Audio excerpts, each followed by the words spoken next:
શું તમને પણ એવું થાય છે કે ઘણીવાર આપણા ઘરે કંઈક નેગેટિવ ઉર્જા ફીલ થાય છે અથવા તો કંઈક ને કંઈક મનમાં ડર સતાવતો રહે છે? તો આ એક બહુ મોટી સાઇન છે કે નકારાત્મક ઉર્જા તમારી આસપાસ રહેલી છે.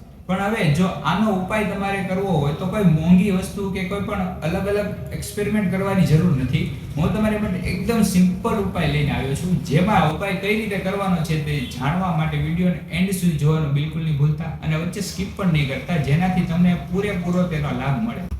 ભારતીય પરંપરા પ્રમાણે તમારે સવારે ઉઠી સ્નાન કરી કમ્પ્લીટ થઈ અને ઘરના મંદિરની પાસે આવી ચાંદીના દિવેલિયામાં, હવે ચાંદીનું દિવેલિયું કઈ રીતના લેવાનું છે તેવું પણ તમને બતાવી દઉં. આવી રીતે તમારે ચાંદીનું દિવેલિયું લેવાનું છે. ઘરનું પિત્તળનું દિવેલિયું કે કોઈ અન્ય મેટલનું દિવેલિયું આમાં કામ નહીં કરે તો ખાસ ચાંદીનું દિવેલિયું લેજો. તેની આટલી બધી કિંમત નથી હોતી, 5-6 હજારનું દિવેલિયું આવે છે.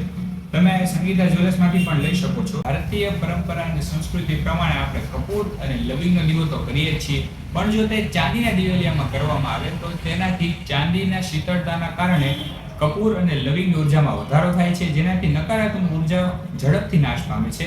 ઘરના વાતાવરણમાં શાંતિ થાય છે. દરેકના ઘરમાં ચાંદીનું દિવેલિયું ખૂબ જરૂરી છે. જો તમારા ઘરે ચાંદીનું દિવેલિયું નથી તો અત્યારે ડિસ્ક્રિપ્શનની લિંક પર ક્લિક કરો અને તમારું ચાંદીનું દિવેલિયું ઘરે બેઠા ઓનલાઈન જ મંગાવો.